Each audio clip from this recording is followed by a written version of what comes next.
In the name of my health and yours, Holmes, stop smoking so much. There is more fog in our apartment than in the street. You are right, Watson, but this evening is never ending, and I have nothing to do but make smoke rings. A more amusing pastime would suit better, but my doctor is against it. Perhaps a little tune on the violin. My heart is not in it tonight, Watson. Have you noticed how this cigarette burns? Would you not say it is like a life being consumed? How many lives will end tonight in London? How many crimes will be committed within the life of a single cigarette? Ah, the vanity of existence. It is but complaints and smoke, the meagre panache of its sickly soul. The tobacco is giving you very sombre thoughts. I am certain that this inactivity will not last. Let's retire. You'll be in better humour tomorrow. Reason speaks. Let's to bed.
Come this way, my lovely.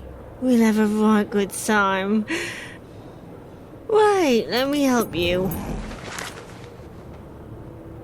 Oh, it's my hair that pleases you.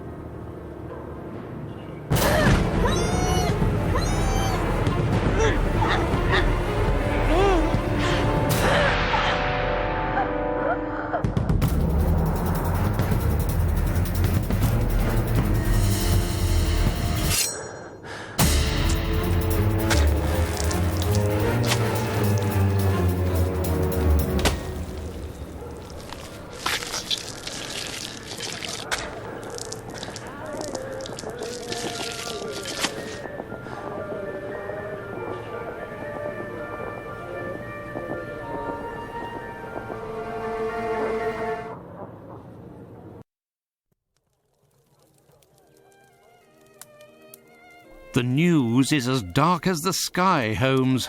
An inquest has been opened into the murder of a poor woman in the East End. The unfortunate girl was discovered last night, lying in the street, still warm. The murderer was filled with an incredible savagery. Oh, the article gave me shivers down my spine. The inspectors in charge of the case don't seem to have even the slightest lead. A similar murder took place less than a month ago. Ah, love.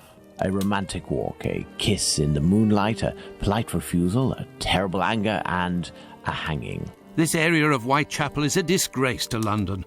The government should take serious note of what is going on there. Whitechapel? This woman was found in Whitechapel? Yes, indeed. Bucks Row, to be specific. Then it was not a question of romance, but of commerce. Unless these women actually take pleasure in the vice, the female nature is completely... Holmes, do you hear yourself? A woman is dead under unspeakable circumstances. No less than any other, she was a human and one of Her Majesty's subjects. None of these streetwalkers of which you speak have any other way to survive but by selling their bodies. You know as well as I that our era is not a gentle one, and these women don't have much to look forward to. Some grace, if you would. Do not refuse them your compassion. Do not say another word, my dear Watson. We shall leave immediately for Whitechapel. To the scene of the crime? No, I think it would be better to arrive there a bit later once night has fallen. At the moment, the spot will be overrun by police officers and spectators. It would be impossible to investigate properly. Then where are we going, Holmes? The best thing to do would be to head to the police station and attempt to get a copy of the preliminary reports. But the article in the Star seemed quite complete to me. You must know, Watson, that journalists often draw conclusions from the facts without a proper understanding of how to do this delicate task. We must obtain the reports from the inspector in charge, as well as those from the coroner. Very well, Holmes, but all the same. It seems to me that I have a map of London somewhere, Watson. Can you find it and locate Whitechapel while I get ready? You are too kind, Holmes. Searching through your mess?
This is how Holmes stores his post. Thank goodness his clients don't see this.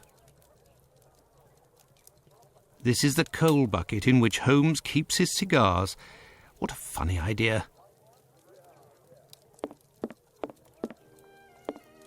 A map of London, at last. Let's see. The district of Whitechapel.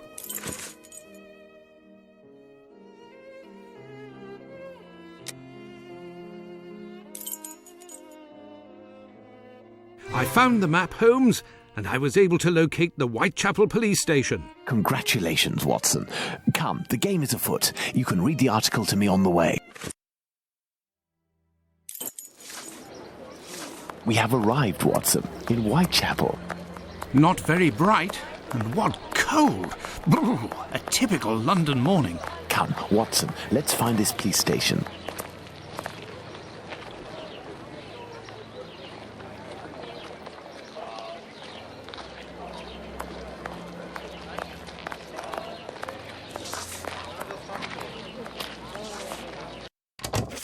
Well, this station isn't very well kept, I say. It's a local outpost, Watson. The daily tasks that confront these constables are not the easiest, and they are poorly paid.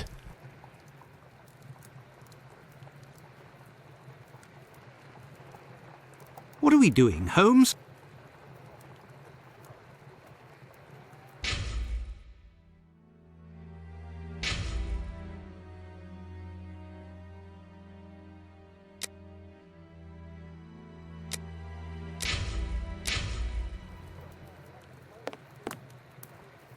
Gentlemen, welcome. Hello, I would like to speak with the Chief Inspector, if you please. Constable Humphreys here.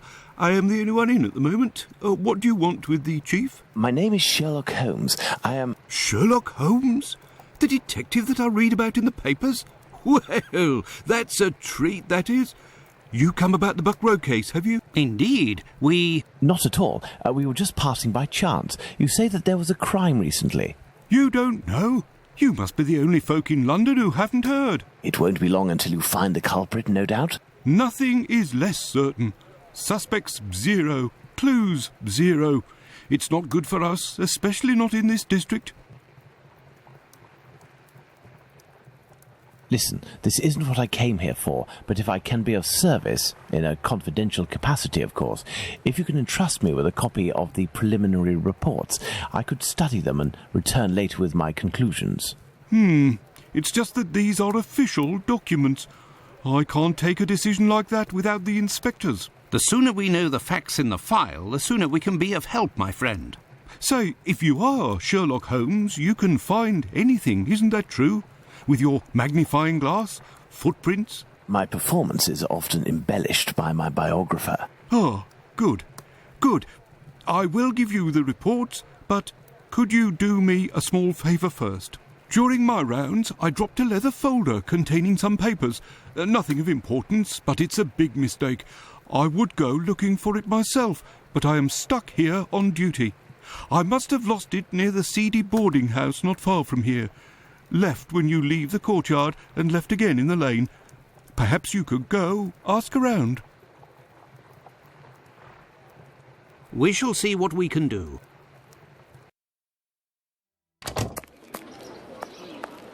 Are we going to go look for these documents?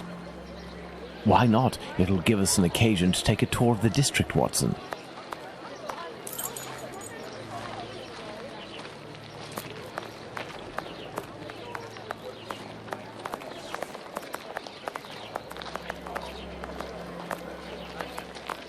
Pardon me, but can you give me some information? If you're looking for a princess lover, you've found her. Pardon me, but can you give me some information? Excuse me, sir. I'm in a hurry. He's out of his mind, that man. He should be put in an asylum. Either way, what difference does it make? I have nothing to ask. I have nothing to ask. No time to talk, Governor. I've turned my keep. Pardon me, but can you give me some information? Excuse me, sir. I'm in a hurry.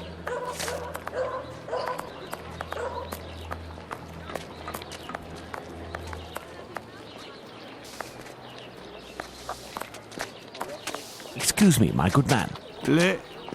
Leave me alone. I have nothing to ask.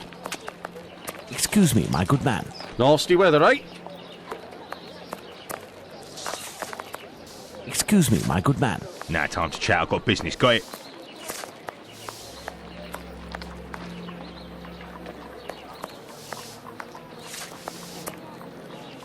Good day, sir. You wouldn't happen to have seen a leather folder on the ground around here, would you? Good day, gentlemen. Finley, caretaker of this building. Here to serve. And yes, less than an hour ago. But some of the local urchins picked it up and God only knows where it might be now. That's unfortunate. This police bag contained documents that the local police will miss. You're inspectors? Not at all. I am Dr. Watson, and this is Sherlock Holmes, the detective. Sherlock Holmes, the great detective. You must be here about last night's murder. Have you discovered the identity of the poor woman? Indeed, I'd only to read the papers. Mine is dated from this morning, and it does not say who it is. I'm not really engaged in this case, but if I can help the police, I will do so willingly. Oh, to be sure. I've been told that Inspector Aberline is in charge. A very capable man.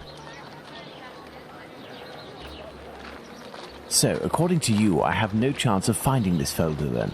Indeed. But I, on the other hand, should be able to find it. Do me a favour in exchange. A vagrant comes almost every night to sleep in one of the nooks not far from my windows. He coughs, howls, sometimes even sings. He's quite hefty and I don't dare approach him. I've lost 3 tenants because of him. If it's you who speaks to the police, they will take this matter more seriously. Tell them about the captain. They'll know who you're talking about. In the meantime, I'll find your police bag.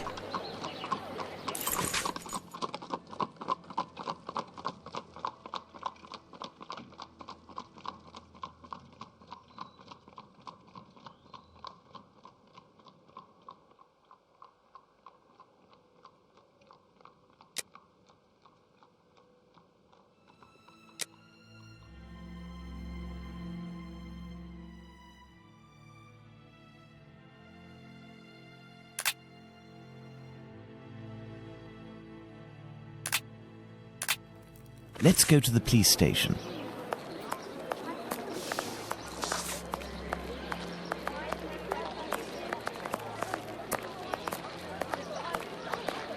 I have nothing to ask.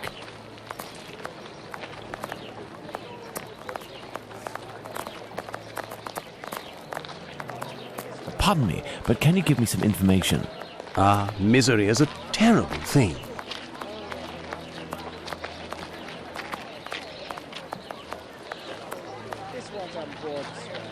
Would you look at that, mister? A unique choice for unique customers, each specially priced.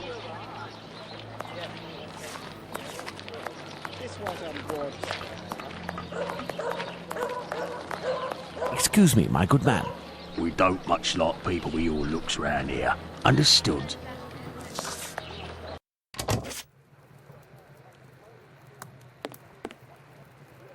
So, gentlemen, have you found my police bag? Not quite yet. Do you know a vagrant who goes by the name of the Captain? Captain? Yes, an old sailor, strong as a Turk and tattooed from head to toe. The drink has turned him into a derelict. He appears to be causing some problems for the caretaker of the building at the end of the street. What do you want us to do? Every night, stairwells, halls and porches become public dormitories, and people don't only come to sleep. I believe this man has a niece who puts him up sometimes. Her lodgings are in Commercial Street, right after the alley with the boarding house. You won't forget my folder, will you?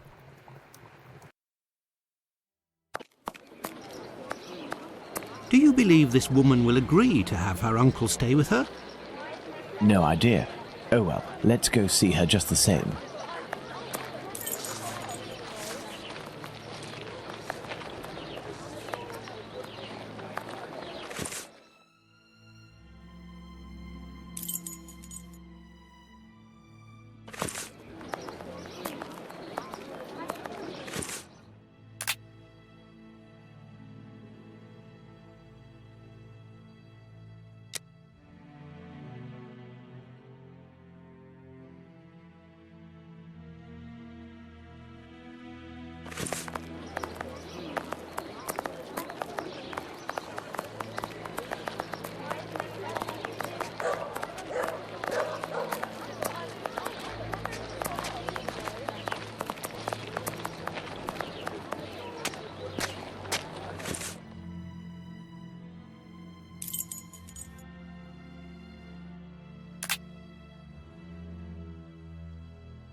There. This is where the niece of the captain must live.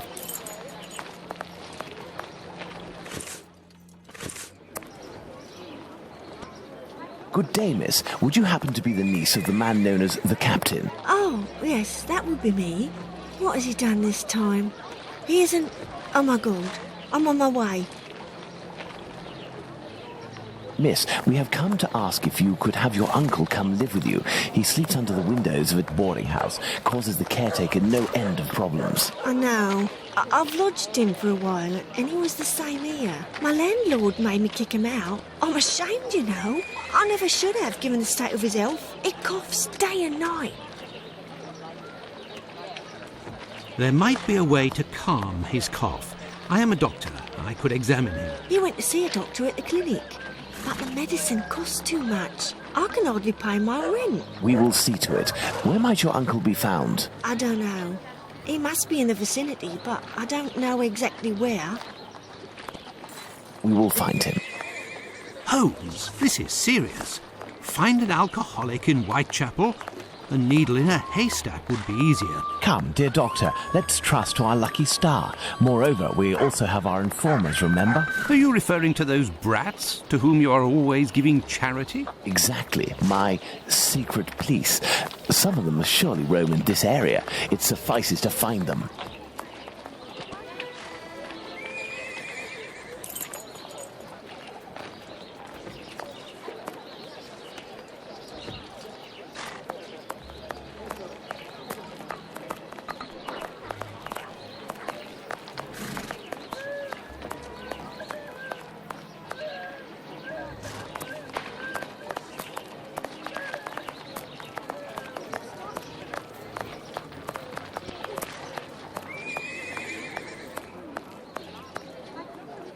Hello, young man. How are you? I recognise him.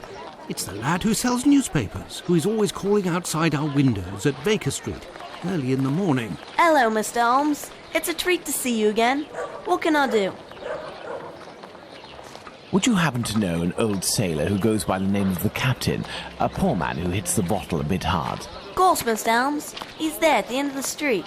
Round to the left he is. But be careful. He can be a tough customer, that one. Very good, my young man. The doctor will give you a little something. Watson? Huh?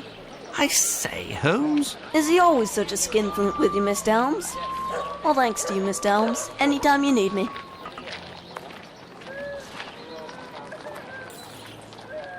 What do you think, Holmes?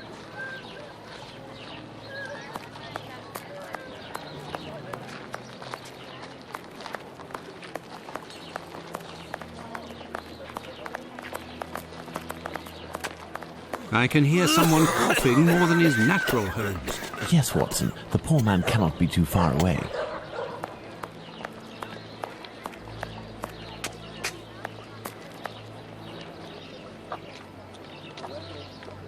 If, in order to listen to us, this man imposes as condition that we find his pet cockroach, there will be another murder in Whitechapel today, Watson. Yours. Ah.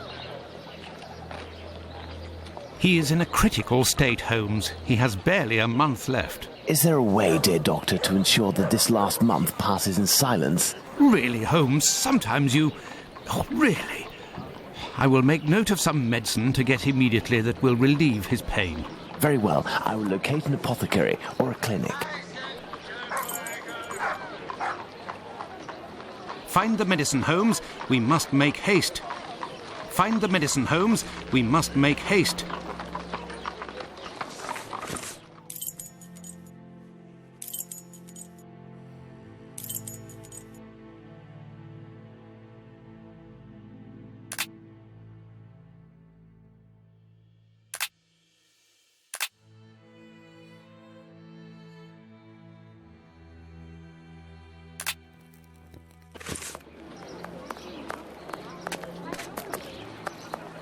What are you looking for?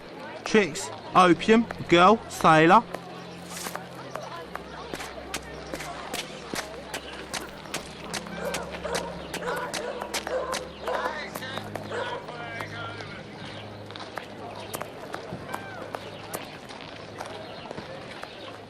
A wasp's nest. This pub looks rather seedy.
Pardon me, but can you give me some information?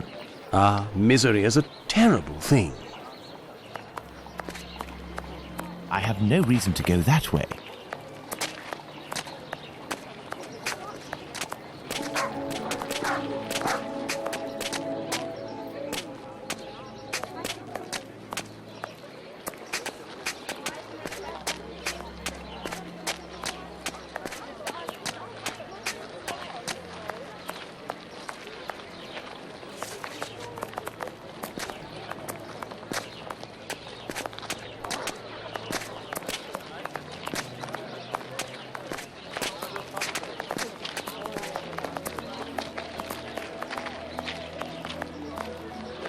I have nothing to ask.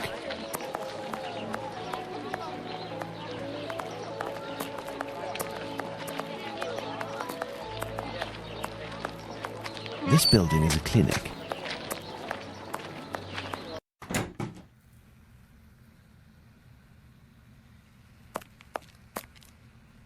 Good day, sir.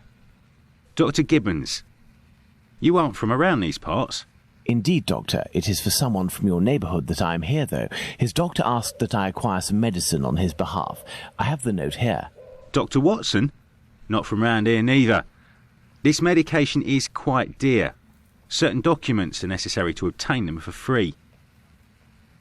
I don't have it. You'll have to accept my spare change. Will it be enough? Enough to relieve your patient for a month. Would you like me to make this prescription available after that time? According to Dr. Watson, that won't be necessary. The possibility of a recovery? A definitive one, yes. There, sir. Thank you. It's rather quiet here. An unusual chain of events. The majority of the people hereabouts went out last night to see the great fire at the warehouse. The patients that I was minding and my staff were no exception. The former were dramatically healed, and the latter ended up sick.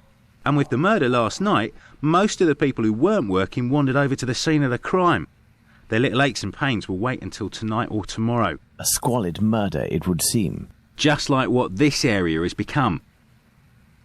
My thanks, Doctor. Not at all.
Find the medicine, Holmes. We must make haste.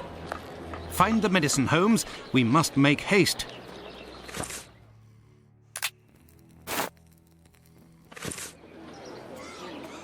Here is the medication, Watson. Is our man movable? He should be able to stand in a few minutes and will no longer be suffering from his cough before long.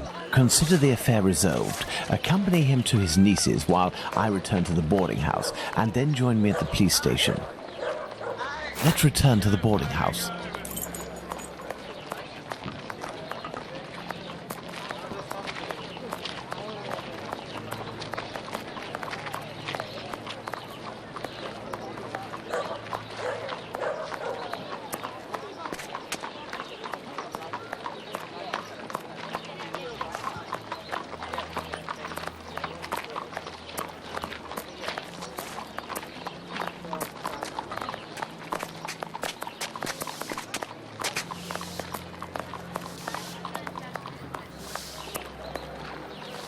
I have good news for you, Mr. Finlay. We have sent the captain to stay with a relative, and he shouldn't bother you for a while.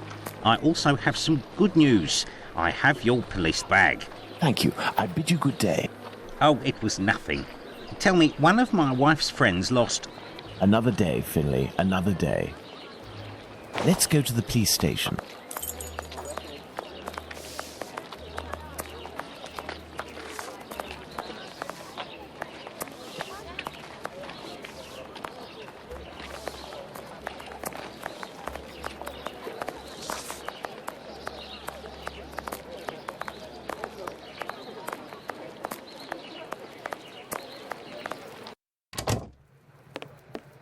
So, what news do you have, Mr. Holmes?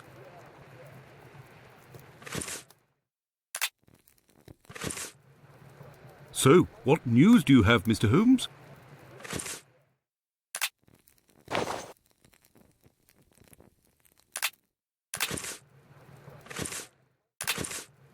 Are you sure it's the police bag that you lost? Yes, but someone attempted to force it open.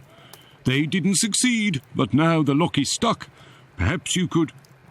Let's see.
All done. Ah, a big thank you, Mr. Holmes. Think nothing of it, my friend. So, the reports. Why don't you wait till the inspectors get back? You would certainly learn more. If I wanted to meet the inspectors, I would have done so. So, give me the preliminary reports, and above all, do not mention my visit to anyone. Is that clear? Sure, if that's what you want. Here are the reports. Thank you.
Have you obtained the preliminary reports? Yes, we'll read them on the go. Let's to the scene of the crime at Bucks Row, Watson.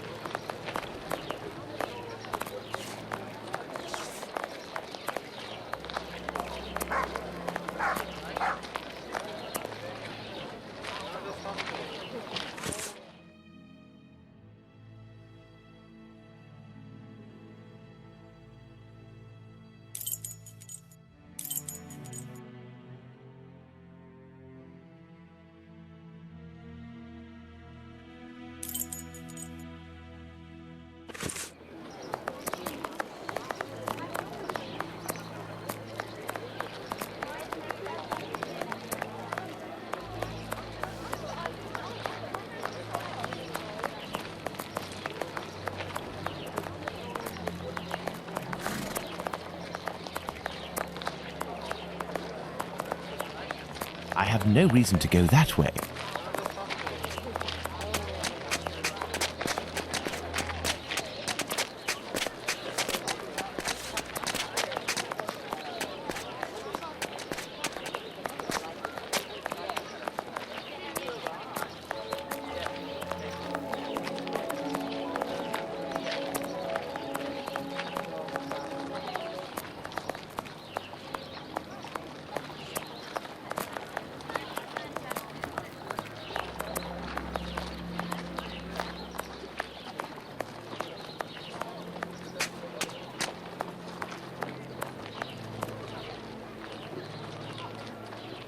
But what are all these people doing here, Holmes? Apparently they came to see the scene of the crime. What about us? Aren't we going to see it? We will return this evening, Watson.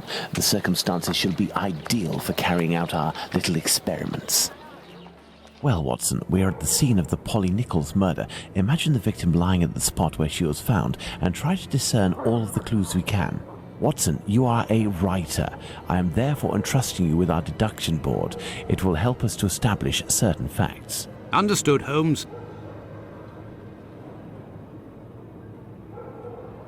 No signs of blood.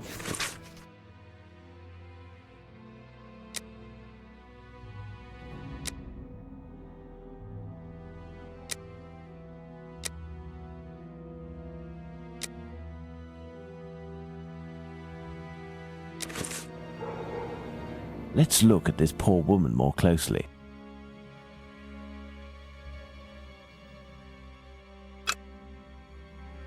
The throat was slit from left to right. There are 2 incisions. The throat was slit from left to right. There are 2 incisions. There is a bruise at the level of the right maxilla. The tongue is swollen.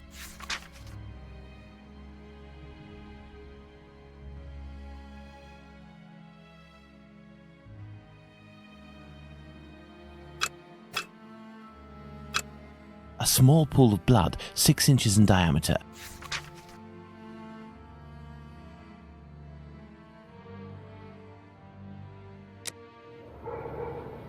The body was lying on its back, legs straight and slightly apart. The skirt had been lifted up to the middle of the body. The left hand was touching the barn door. The body was still warm. Let's reread the preliminary report for the details on the wounds inflicted upon this poor woman.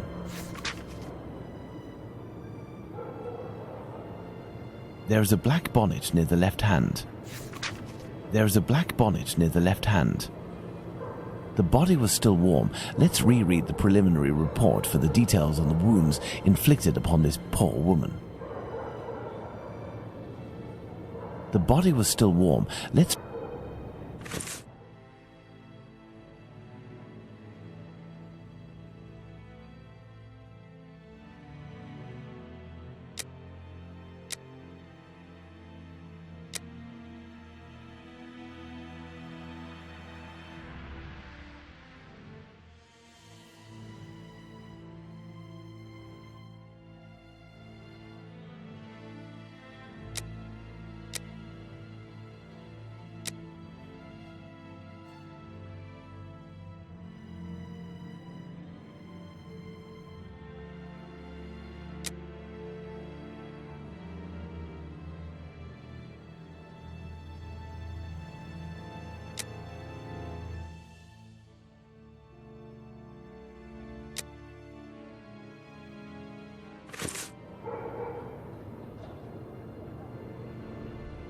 No signs of blood.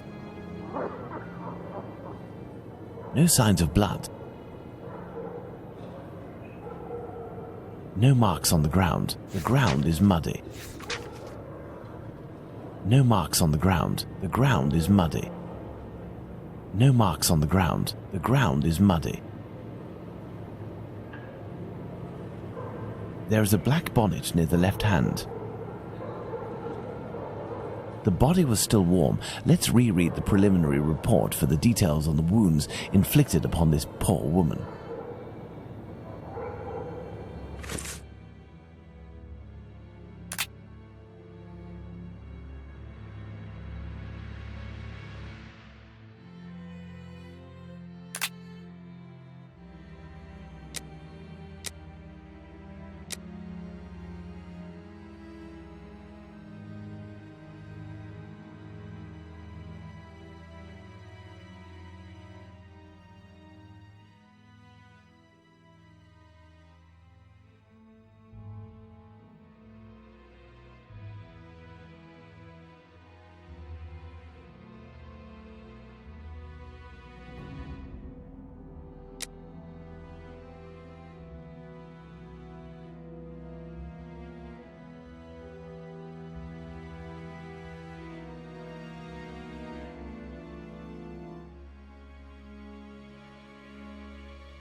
Let's look at this poor woman more closely.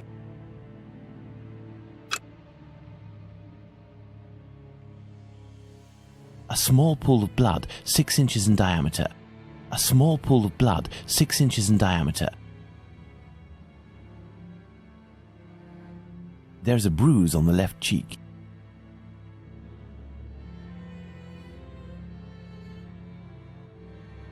The tongue is swollen.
No signs of blood. No signs of blood. There is a black bonnet near the left hand. The body was still warm. Let's reread the preliminary report for the details on the wounds inflicted upon this poor woman. No marks on the ground. The ground is muddy.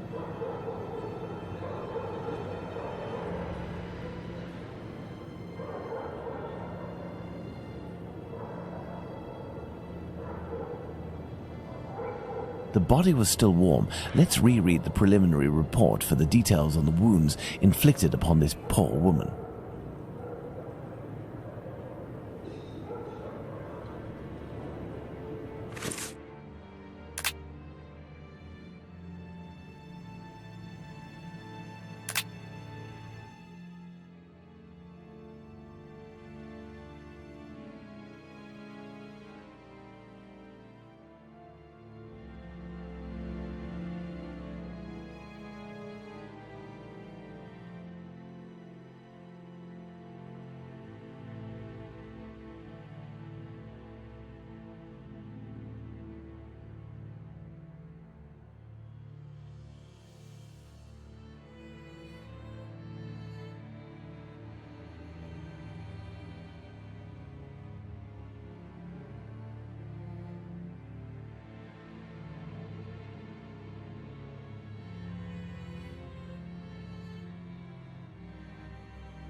The body was still warm. Let's read.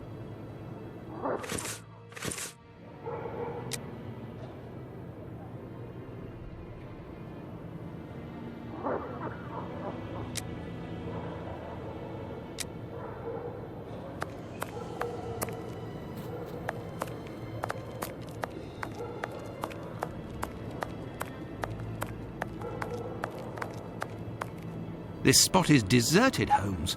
The prostitutes only come here to exercise.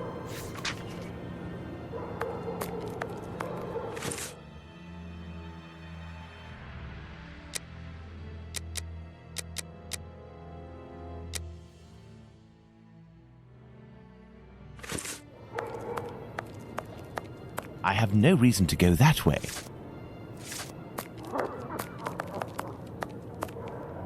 This spot is deserted, Holmes. The prostitutes only come here to exercise.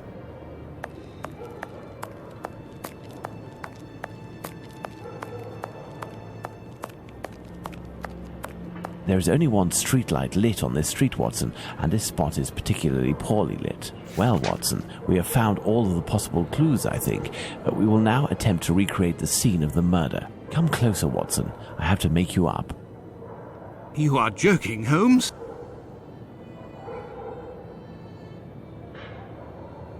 I feel ridiculous, Holmes.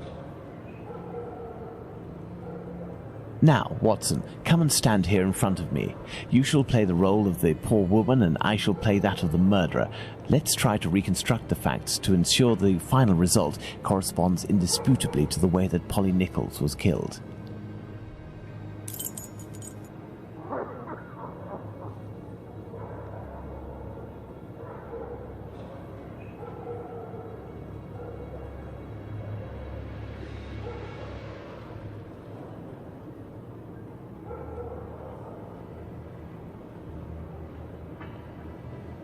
I hope that, as with the real murder, nobody had to witness all of that, Watson. If the murderer used his right hand astride his victim, there wasn't much room.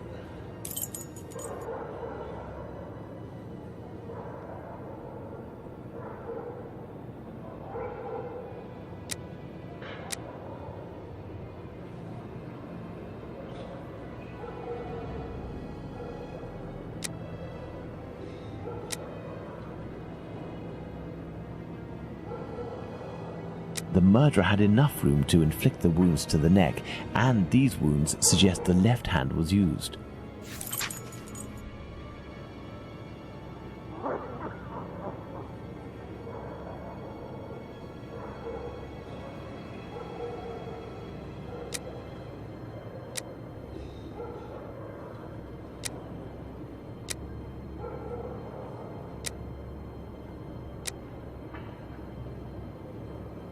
No, I don't think that things went like that. The murderer didn't attempt to stab his victim in the stomach.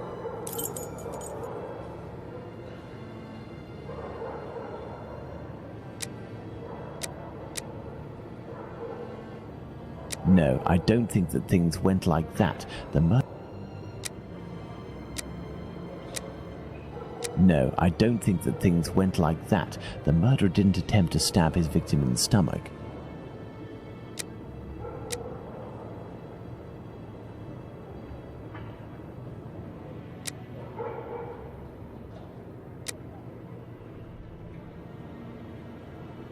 This position is unlikely.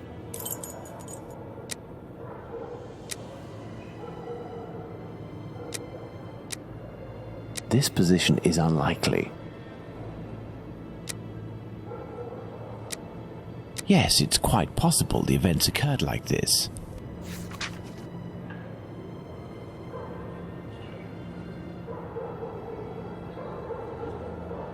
My dear Watson, now that we have found all of our clues, nothing remains but to subject them to our most likely hypotheses in order to deduce the facts.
The victim was most probably dead before being laid down.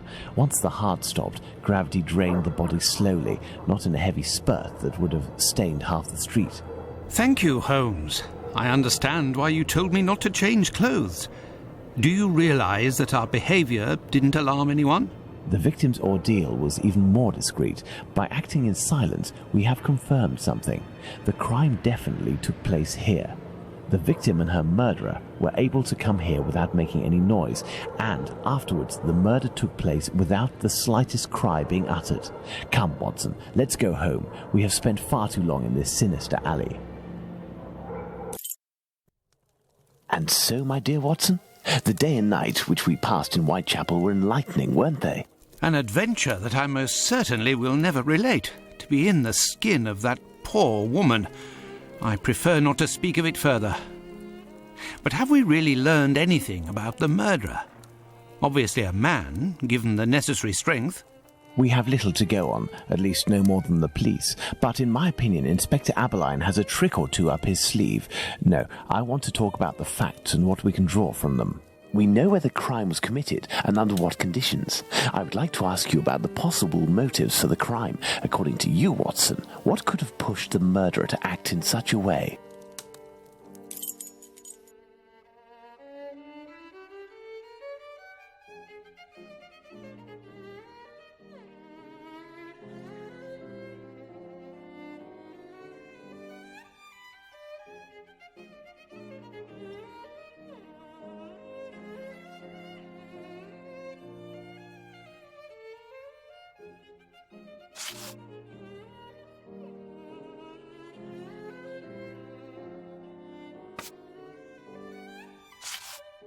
Black magic? I'm not terribly interested in the occult or black magic. Let's give the benefit of the doubt to this motive.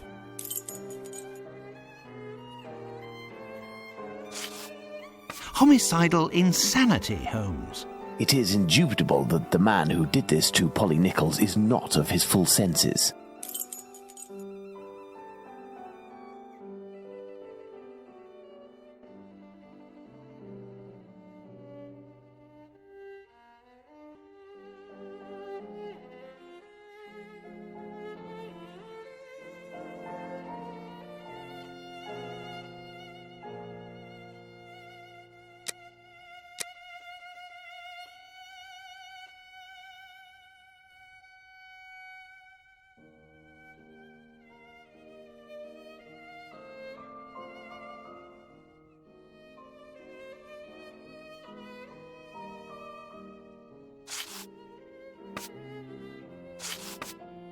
Revenge, Holmes? Revenge could be a possible motive, but with one small reservation.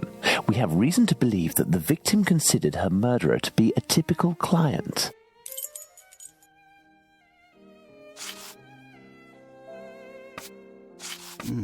Theft, perhaps? I have a hard time believing that someone would attack poor Polly so fiercely just to rob her of a few coins. A personal drama? Love can certainly lead to many a drama, but we have to consider the fact that the victim didn't know her attacker.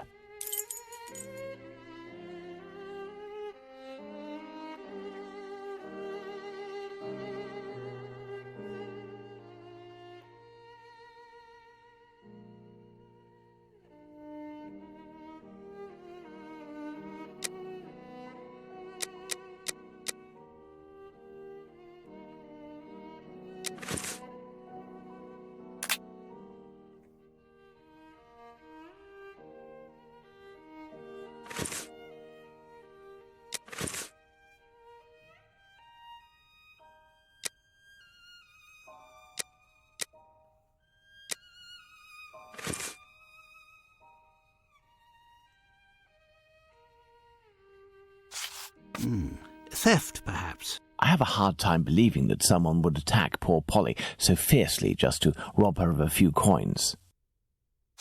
Homicidal insanity, Holmes. It is indubitable that the man who did this to Polly Nichols is not of his full senses.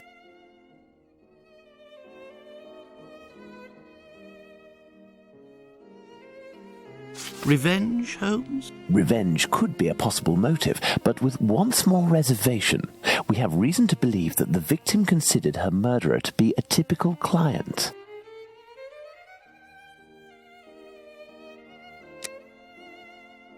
Elementary. Very well, Watson. I think that we've exhausted the topic. Take a rest and we'll speak again later. Ah, it would seem that the investigation is advancing, Holmes. Yesterday's Star said that a suspect is in the hands of the police, a man with a rather sinister reputation. I was about to join you in your optimistic outlook until you informed me that the good news came from the press, Watson.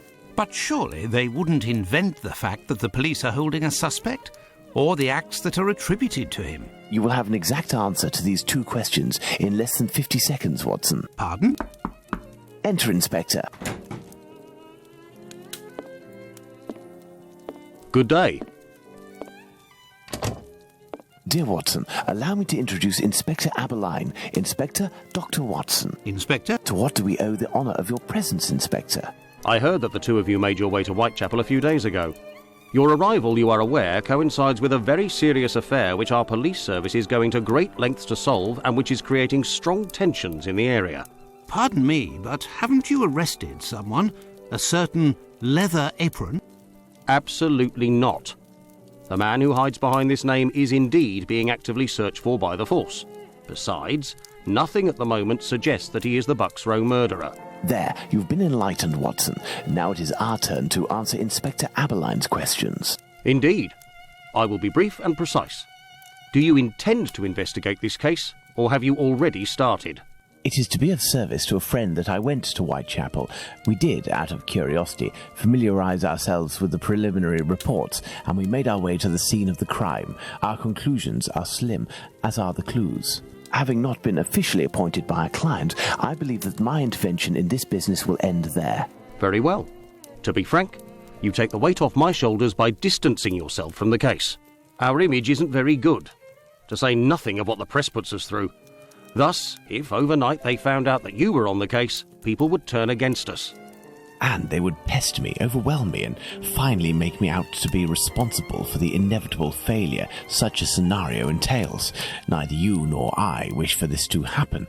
I know that your time is precious, Inspector. I will send you a note regarding my conclusions shortly. With pleasure. Gentlemen? Do you think that he will find the murderer? The chances are slim to non-existent. It is 7 days now, short of a confession from the murderer himself. And you will not go further? You heard the Inspector, Watson. My presence in Whitechapel would hinder, which doesn't mean that we will drop the case. How is that? The Inspector spoke of me, but not of us. It is you, Watson, who will lead the investigation tonight. It is you who will bring to the police station the little note that I will write regarding our conclusions. Despite the late hour, there is nothing to stop you from making inquiries about this famous Leather Apron while you are there.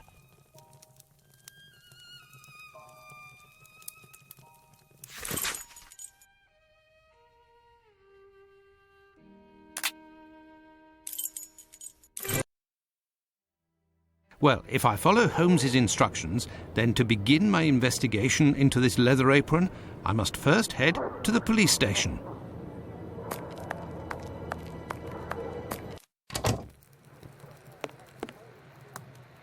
Good evening, sir. What do you...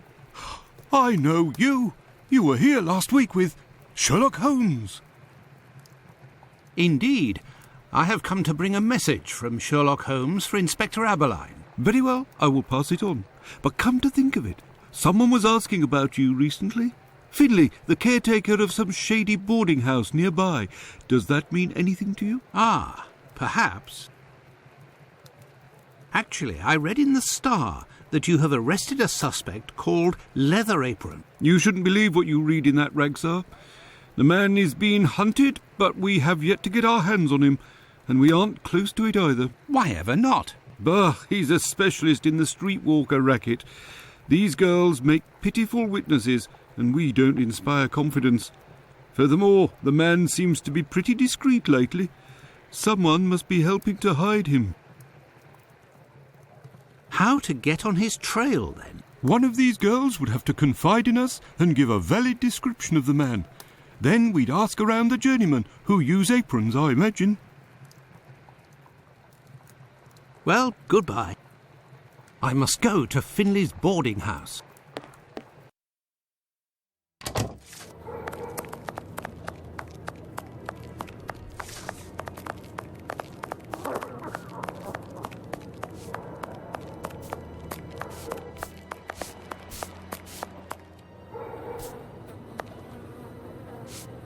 Good evening, Finley. Oh, good evening, sir. Aren't you the gentleman who was with the great detective the other time? That is indeed me, Dr. Watson. Tell me, Finley, I was told that you were looking for us at the police station.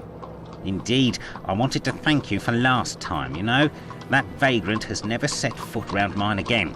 I even found a tenant, one who pays his rent, I mean. You don't seem very happy, but you were lucky to have found a good tenant so quickly. It's just that this man is very strange. He paid several days in advance and I gave him a key to the place. Since then, he goes out every night and returns at ungodly hours.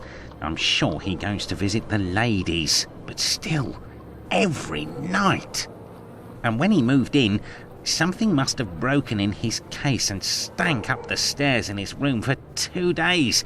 I think it was a jar. It must be over there. Tell me, have you heard talk of Leather Apron? By the papers, that's all. This man seems very sinister. Do you know any journeymen who use this type of apron? The slaughterhouse butchers, I believe, but definitely the cobblers. I know one, old Isaac Solomonovich. His workshop is on a small street in the Jewish community, across from the hospital. He's a good man. He can help you. But you know, the people there are very close and don't share much with non-Jews. Thank you, Finley. At your service, sir.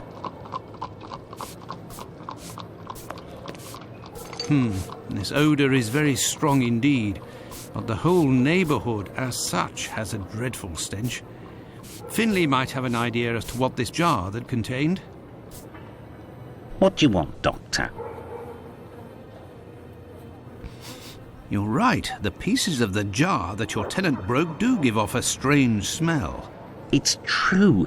That's quite normal given his trade. Yes, and what would the trade be of your strange tenant? A doctor, like yourself, I believe. Dr. Tumblety, a foreigner. Canadian, perhaps. Dr. Tumblety. It might be interesting to know more about him. Thank you, Finley. At your service, sir.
I have no reason to go that way. Come, my lord, a little coin. Oi!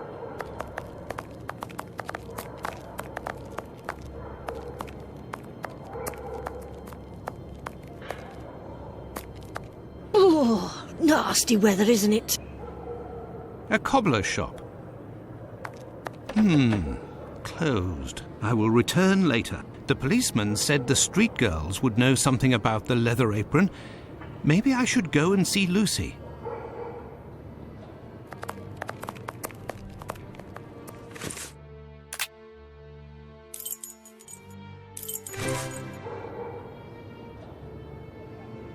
Oh, it's you. I'm coming. Dr. Watson, how are you? Well, and yourself? And how's your uncle? Oh, he sleeps a lot, but he doesn't seem to be suffering. Your medicine has worked wonders. Thank you again. It was the least I could do. I have come to see you about a certain leather apron. Have you heard of him? Oh, yes, of course. Terrible things are said about that man. Have you ever come across him? Goodness gracious, no. But I know that he has threatened and taken many girls in my situation. I don't know what more I can say, but Bella would be able to tell you some. Who is Bella? Bella Pullman. She's the landlady of the place where I could take you there if you like. Please do. It's me. It's Lucy. This gentleman would like to speak to Bella. It's the doctor who helped me. I must leave to return to my uncle. Thanks again.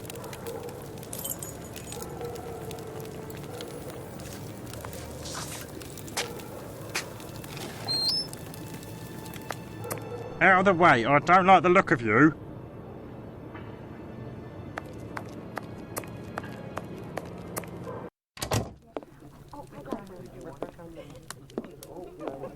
Can I get a refill, please? If you'd be patient, Madam Bella will arrive in a moment. Good evening. I am Dr. Watson. It is young Lucy who told me to come see you. Ah, so you're the Good Samaritan who saved her uncle without asking for anything in return. And now you've come to see me, no doubt, to explain that the poor little thing doesn't belong here and you will see to her future. Well, if you expect me to let her leave with you... It's not that, ma'am. You should know I am a married man. And why should that matter? I believe there has been a misunderstanding. The reason that Lucy sent me here is that you may be able to give me some information about Leather Apron. Are you a doctor or a constable? I am most certainly a doctor, but I am acting in this matter in a private capacity, and I would like to find this man. Well, if you're able to rid us of him, I'll give you a week's worth of free passes. That man is a thorn in our sides. He spies on the girls in the streets and watches them inside the houses, spying through the windows. And as soon as they're finished with a client, he jumps on them without any warning and forces them to give him their money. I've never seen him, but one of my girls was attacked by this man, and she said that he wore a leather apron and carried a knife. And his face, oh, he has a horrible head with rat's eyes and a deformed mouth. She even said that she knew his name, Pizer or Pizer, I think. But I don't know where she can be found. Margie, Nutcracker, the girl I'm talking about, could tell you more, but I had to let her go last week.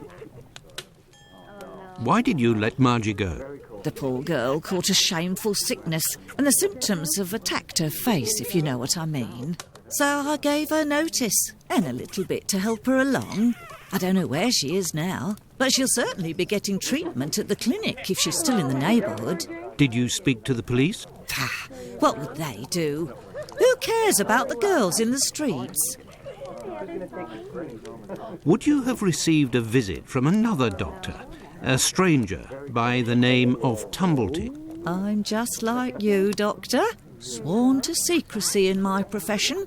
But as I've taken a fancy to you, I can tell you that this name is not unknown to me. And if you do me a little favour, it is possible I might remember something about him. Can I get a refill, please?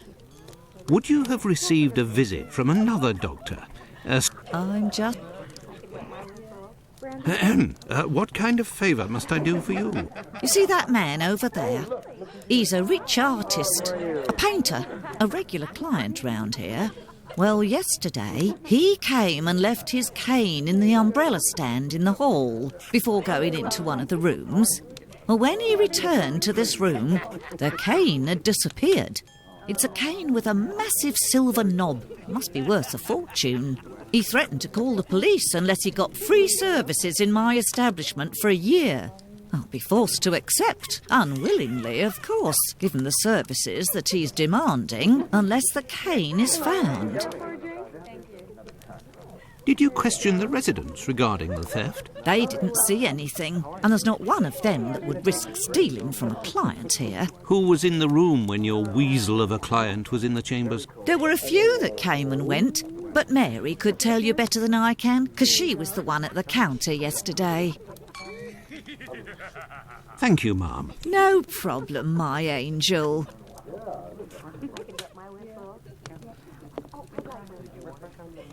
What happened to this rug? Oh, it's when we got a coal yesterday. I asked the young man to fill the pail. Came back to put it down, but his feet were covered in soot and he made a black print. Madam Bella said it was my fault and I got a shilling's penalty. I also have to clean the print and it's no picnic. He has immense feet, that boy. I heard that there was a theft yesterday. Did you see anything? No, and I was here the whole time. Who delivers the coal? It's never the same person. I'd never seen that lad before. Do you always keep an eye on the coat stand? Oh, yes. Well, when the coal delivery came, a client came out of the chambers and stopped me from seeing the boy who brought the bucket of coal. You don't think he would have taken advantage? Until next time, miss. With pleasure, sir.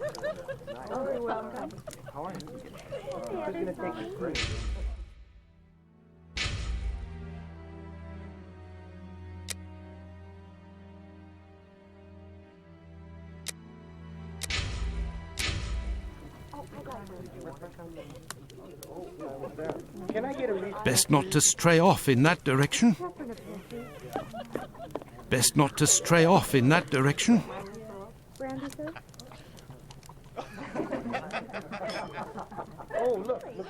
These paintings are suggestive, at the very least. These paintings are... Best not to stray off in that direction. Yes, Dr. Watson? Thank you, ma'am. No. These paintings are suggestive, at the very least.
A large black footprint.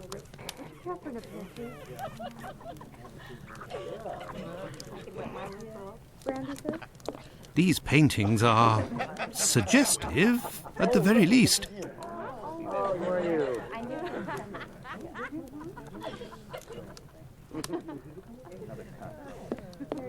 These paintings are suggestive, at the very least. These paintings are suggestive, at the very least. These paintings are suggestive, at the very least.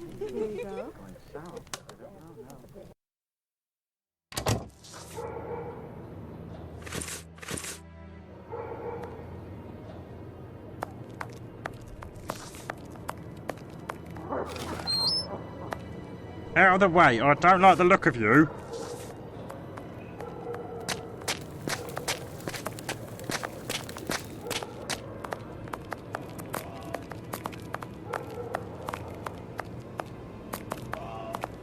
Commercial Street.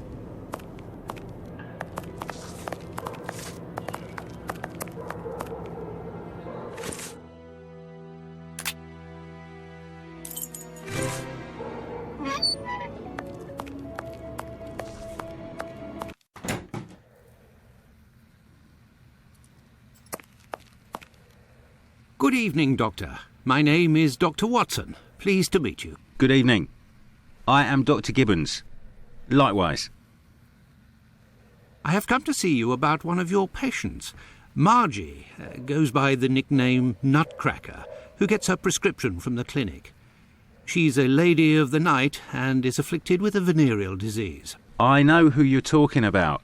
Indeed, Margie has syphilis and is being treated with mercury. Do you have her address? No. And for your information, she left London for good 3 days ago. She felt threatened. Margie felt threatened. But by whom? I believe that Margie was particularly scared of a terrifying man who attacked her once. Did she say the name Pizer or Pyther? Unfortunately, she didn't give a name, but she described a man with shifty, rat-like eyes and a mouth twisted in a sinister grimace.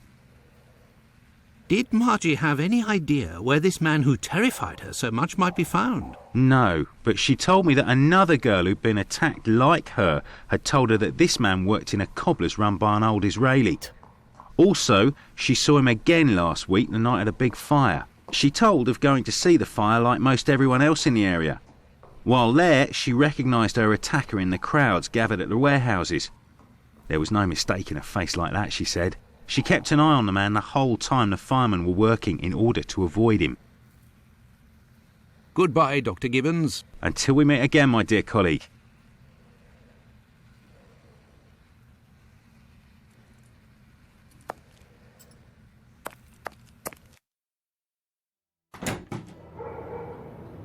This interview with the doctor revealed an important fact. Leather Apron could not be the Bucks Row murderer. According to Margie, the villain passed most of the night of the crime at the fire. He could not have been at the scene of the murder at the moment it was committed. He is, nonetheless, a dangerous character.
Closed.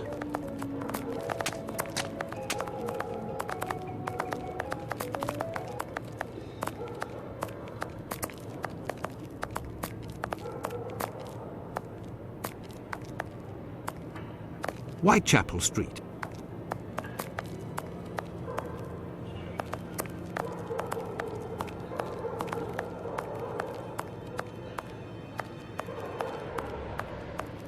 I have no reason to go that way.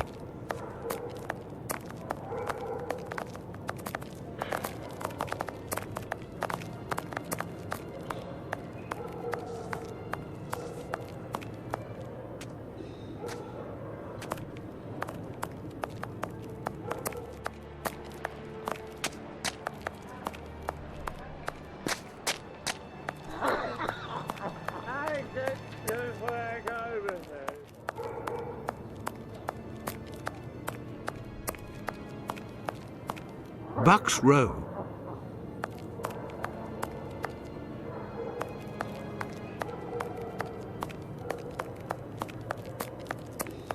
I have no reason to go that way.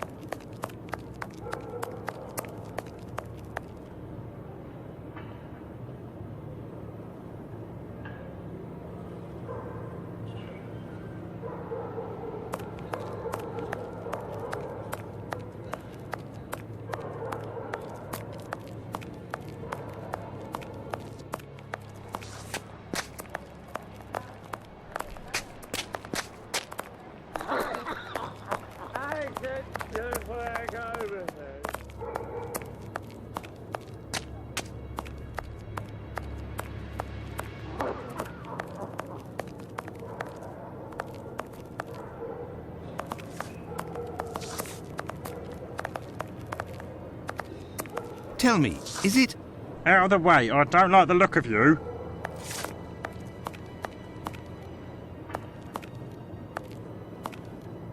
I have no reason to go that way.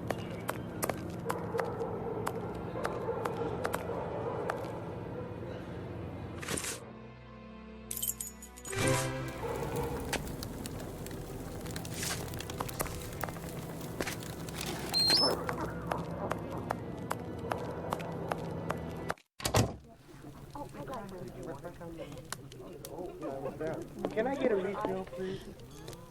Good evening, sir. Good evening, my dear man. I was led to believe that you're a doctor. None of the residents of this establishment are among my patients, sir. Oh, you're not here as a doctor, but as a man, then. I understand. This is my kind of place, too.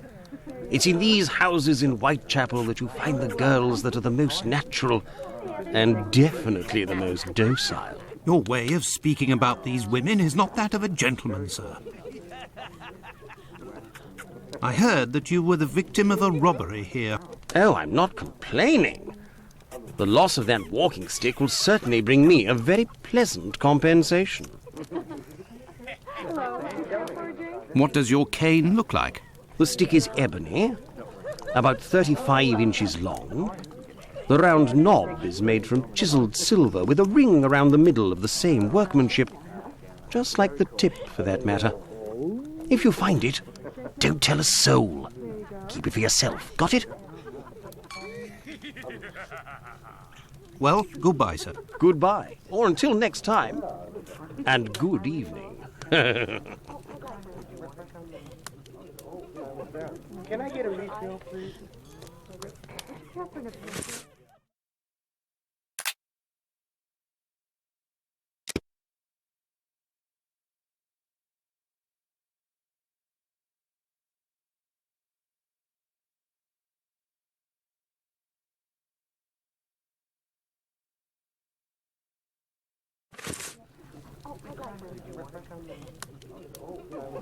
Can I get a refill, please?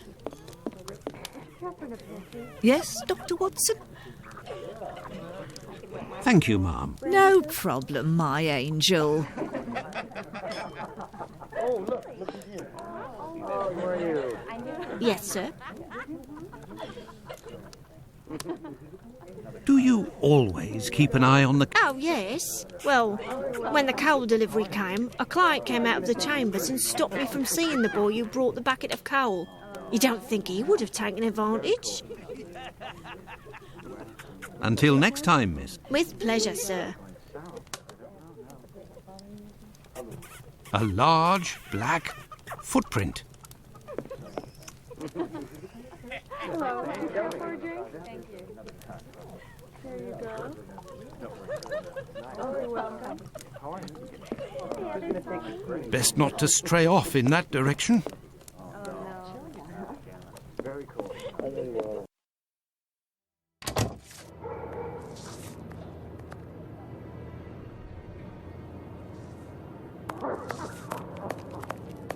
Out of the way, I don't like the look of you.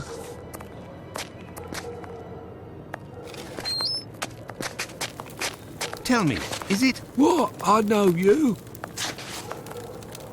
You're in a rush, my pretty? Come, I'll have you done so quickly you'll only have time to pay. You're in a rush, my pretty? Come, I'll have you done so quickly you'll only have time to pay.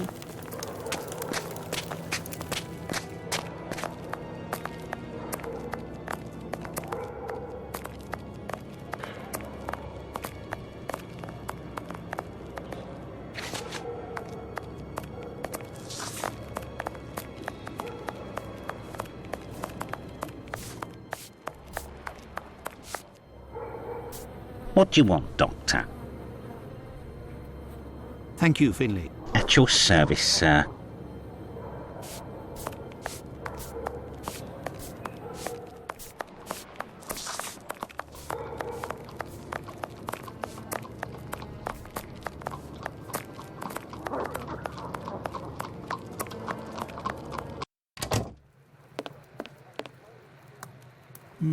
The night is cool. What a horrible summer we have had.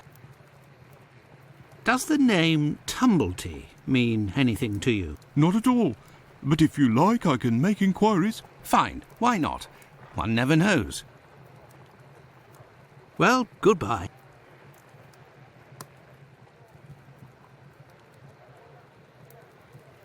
Some news, Doctor? Well, goodbye.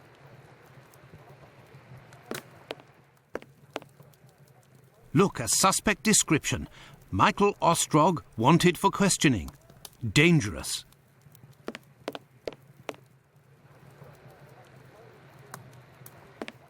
This police station is like a laundry. What a scandal.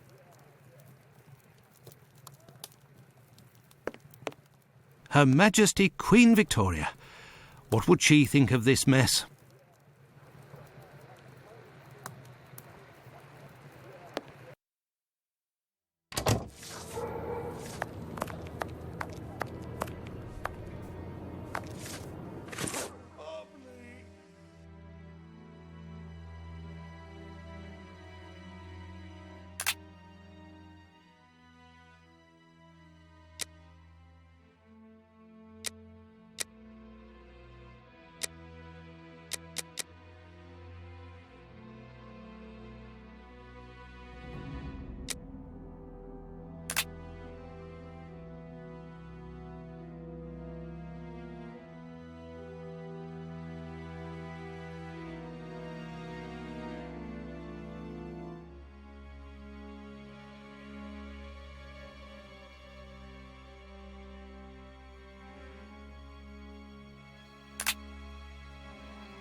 I have no reason to go that way.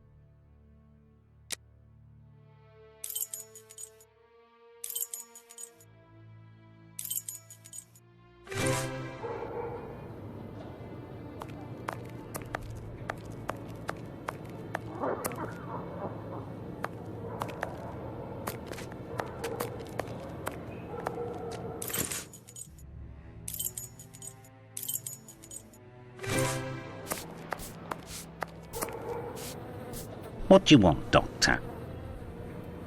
Thank you, Finley. At your service, sir.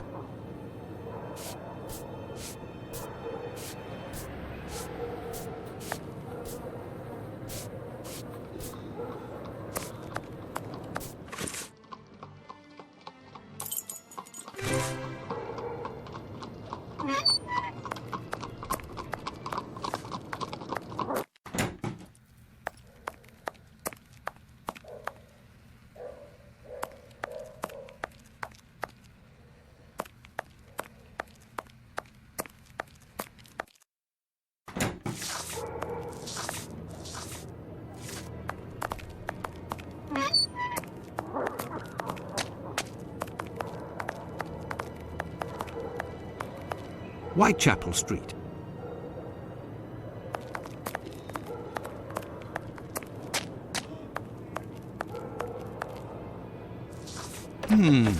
Closed.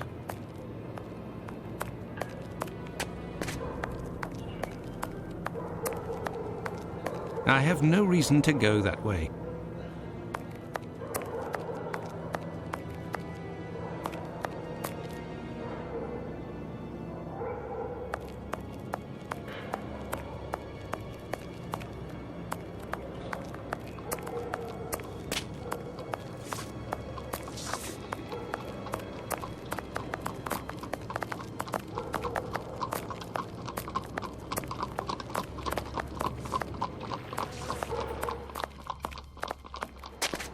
Bucks Row.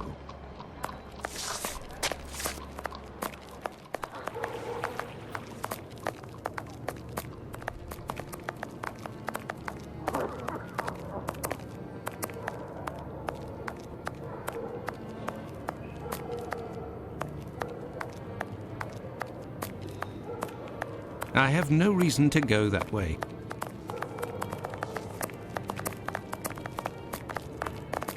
No, it would be better not to insist. No, it would be better not to insist.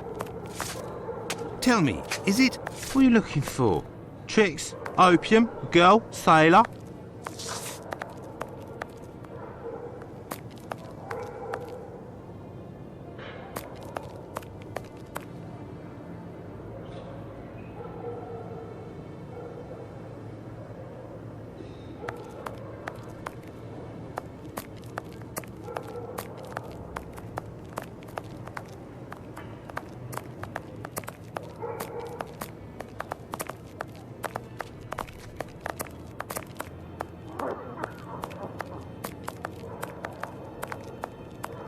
I have no reason to go that way. Whitechapel Street.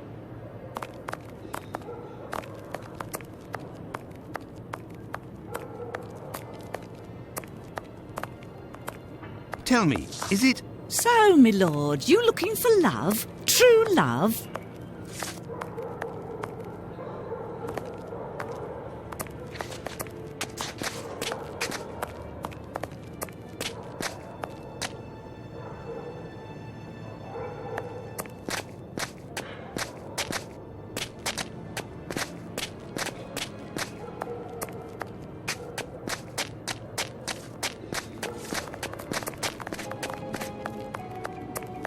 I have no reason to go that way.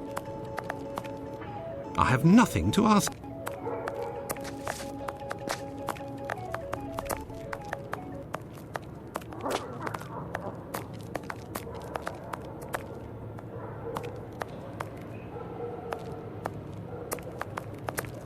Commercial Street.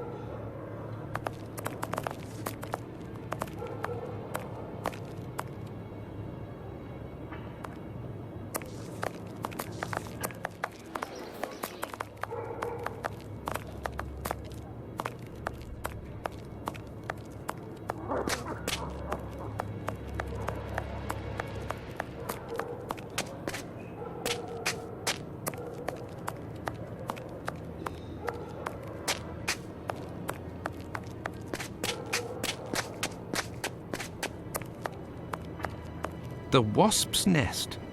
This pub looks even more disreputable than the Golden Lion in Baker Street.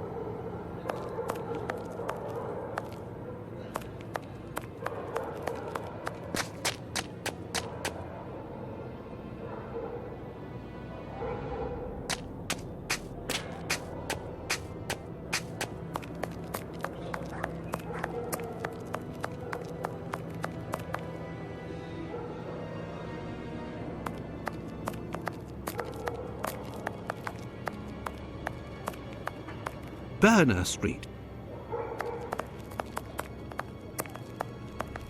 Berner Street.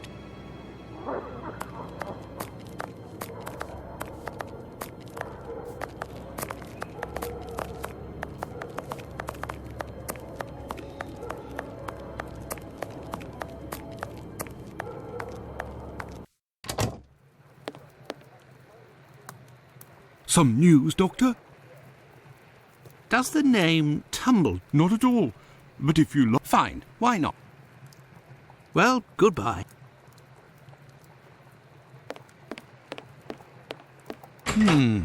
Closed.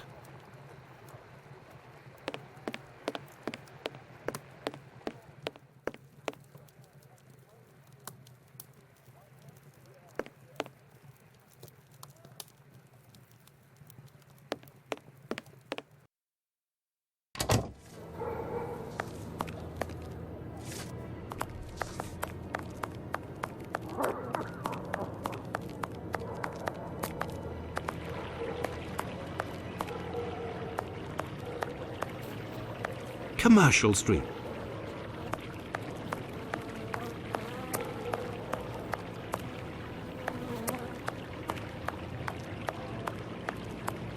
I have no reason to go that way.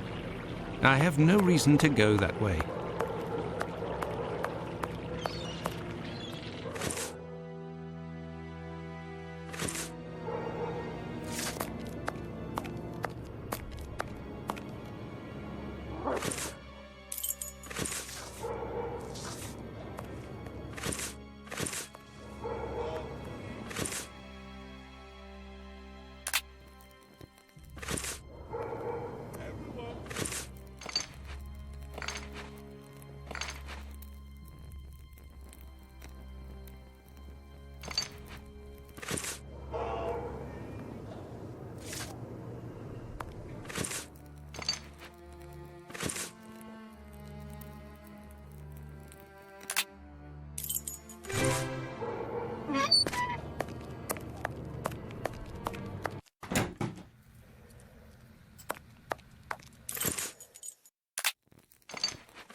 What can I do for you, my dear colleague? Goodbye, Dr. Gibbons. Until we meet again, my dear colleague.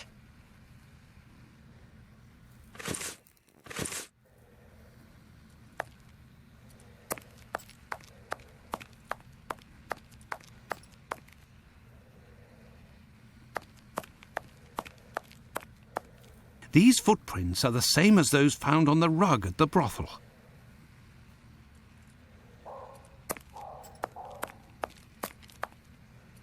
What can I do for you, my dear colleague?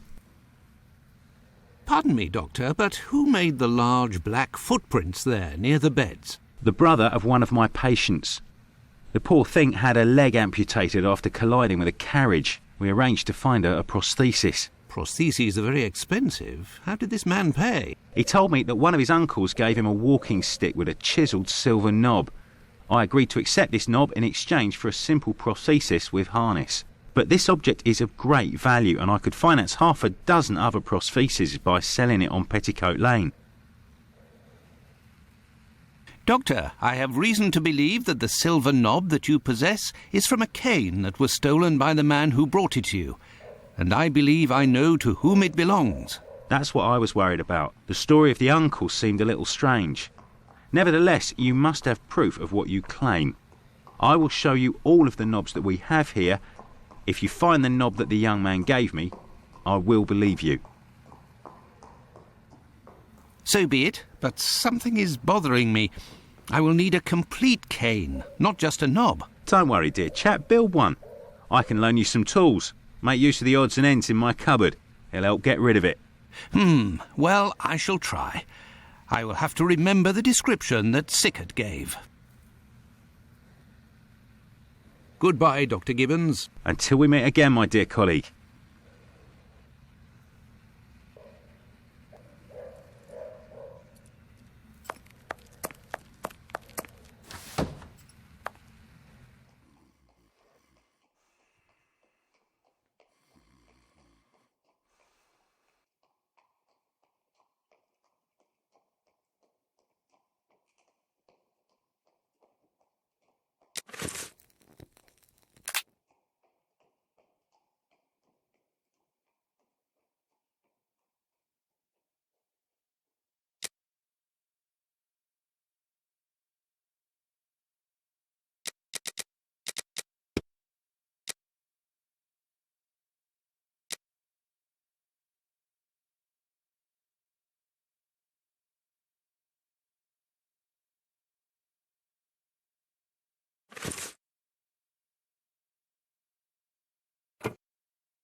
There, all done.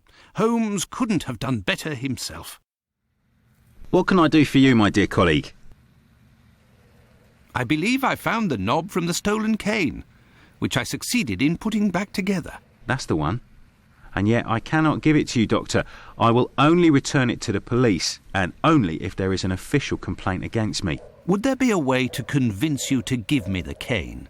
Find me a dozen solid adjustable harnesses for wooden leg prostheses, and it's yours, Doctor.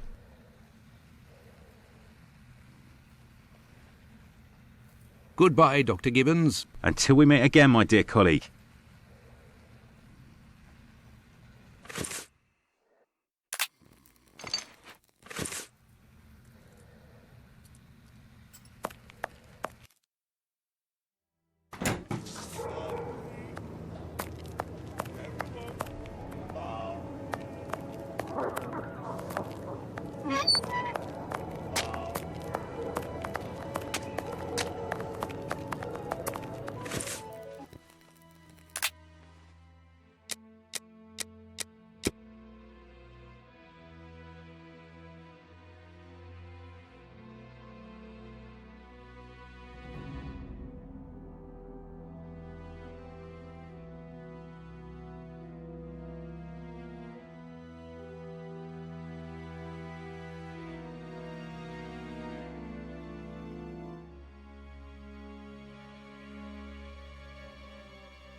tell me, is it...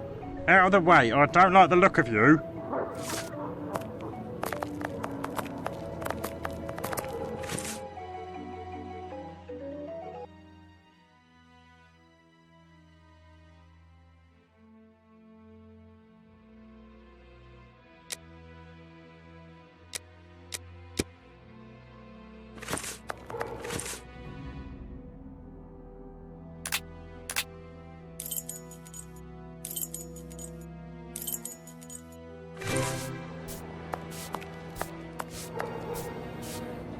What do you want, Doctor? Thank you, Finley. At your service, sir.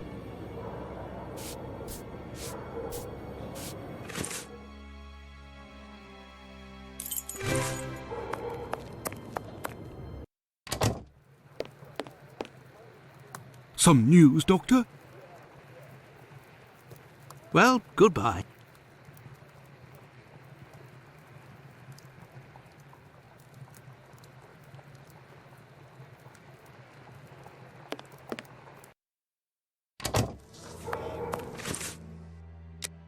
I have no reason to go that way.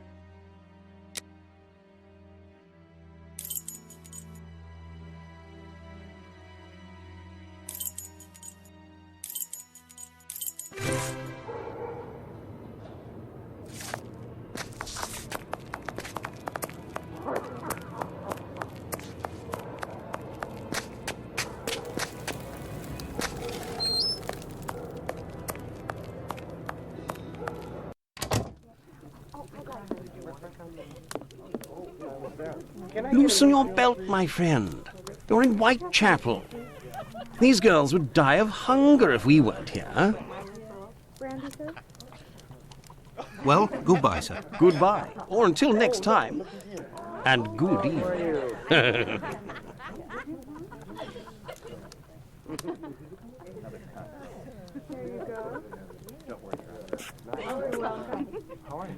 Yes, sir. Until next time, miss. With pleasure. Yes, Doctor? Thank you, ma'am. No problem, my angel.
There's nobody here. How very odd.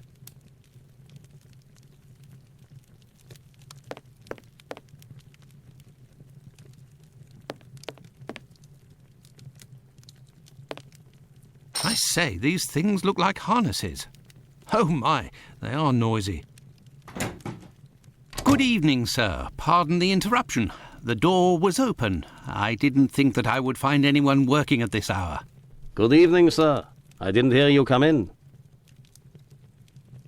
Say, those things that made noise, they are really harnesses, aren't they? Yes, horse harnesses. But I must tell you, sir, that the store is normally closed at this hour. That is why I've asked you to return tomorrow. I didn't come about my shoes. I came to speak of a cobbler, perhaps one of your former employees, a man with very particular habits. You aren't with the police by any chance? I'm sorry, but I do not want to speak of anything but shoes with you. I am not a policeman. I am Dr. Watson. It's Mr. Finlay, who told me that you might be in a position to inform me. Ah, that Mr. Finlay is a very brave man. And if he sent you, then you must certainly be a worthy man also. So, Doctor, who is this cobbler with strange habits? The man of whom I speak is called Pizer or Pyther, a man with a frightening face. Do you know him? Yes, John Pizer. He worked here for a while, but he is no longer here.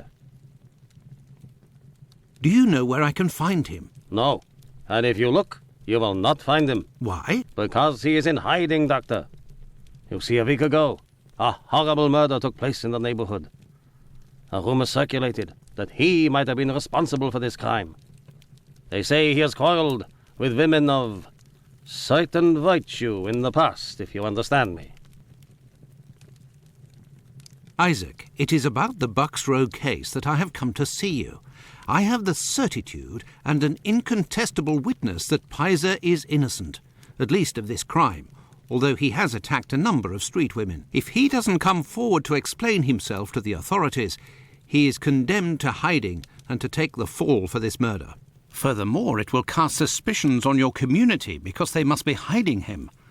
And while the whole police force is hunting for him, they cannot concentrate on the real assassin who roams the streets and, one never knows, may take any one of you any day. If what you say is true, your visit is a godsend to our community, Doctor. I tell you something. I know Sergeant Thick, an honest policeman who lives in the area. I'll tell John's family that he must go there to explain himself. But if you could please go as soon as possible to the police to give them this report that you say is incontestable. I will go as soon as I take leave of you. Thank you. If I can ever be of service in any way, do not hesitate to ask. Could we transform your horse harnesses into harnesses for wooden legs? Adjustable harnesses? A good craftsman can do anything, Doctor. And I do believe that's what I am. Come back in a while and it will be done. That will be my thanks for what you have done. I shall return later. At your convenience, sir. I am spent. I would like to return home. But I promised to go to the police as soon as I could. Now then, let's go to the police station.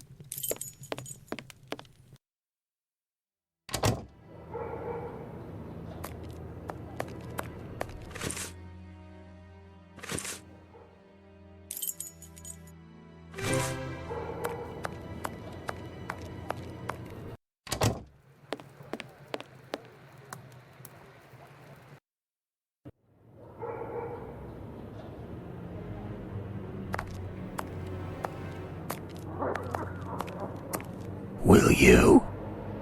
Yes. Hey, Doctor, you seem tired. Were you wandering the darker parts of Whitechapel all night? You could say that. I have some information on Leather Apron, the man of whom we spoke earlier. Do you know where he is? No, but I can clear him of the Bucks Row crime. A witness proved him totally innocent. Oh, Watson, is it only now, after many hours of walking, that you decide to pass on the important message that Inspector Aberline is waiting for? But, no. But what are you doing here, Holmes? I was worried, Watson, and with good reason it would appear. Go give the message to this policeman and let's go home. Nobody appreciates me hanging around here, you know, and it's freezing cold. Ah, Creddle, none too soon. You will take the testimony of this. No, you continue with your duty shift. I must find Chandler in Ambury Street. He's struck again. Who? The murderer, the Bucks Row assassin. Hanbury Street. Let's go, Watson. We have no time to lose.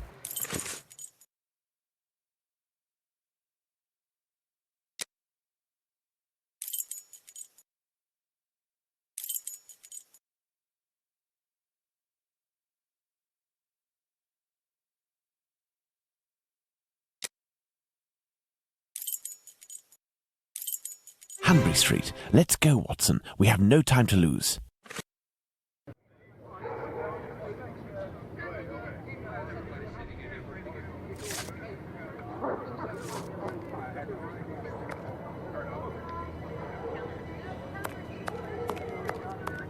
You can go in, Mr. Holmes. She's there. We didn't touch a thing.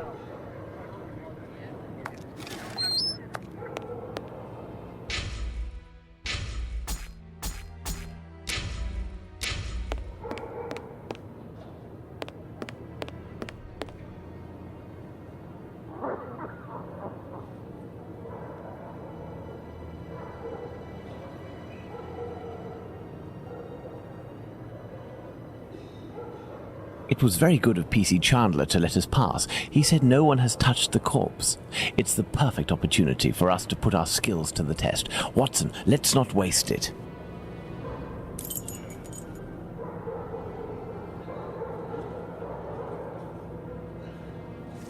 So, Doctor, shall we examine our victim? Ah, I'm tired, Holmes.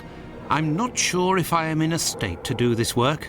Come, Watson, there is little time. Show me what you're made of.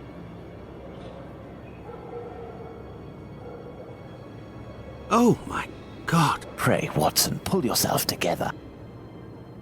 Can you establish the time of the crime? The extremities of the corpse are cold and rigor mortis is beginning to set in. I would say that the murder was committed over 2 hours ago, before 4:30 a.m.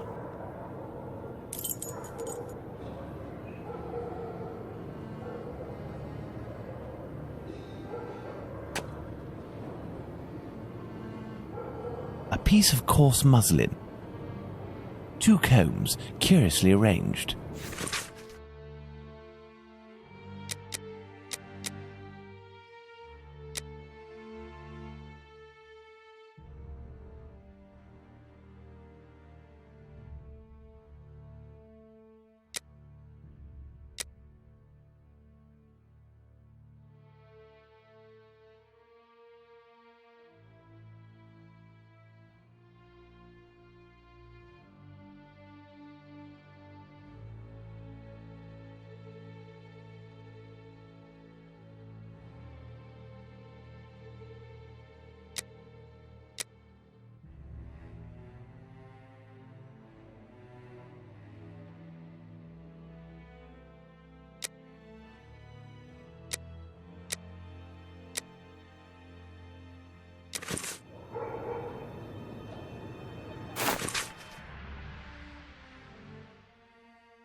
A torn envelope. It smells of rubbing alcohol. It contains 3 pills. I will take one. 2 should suffice for the police.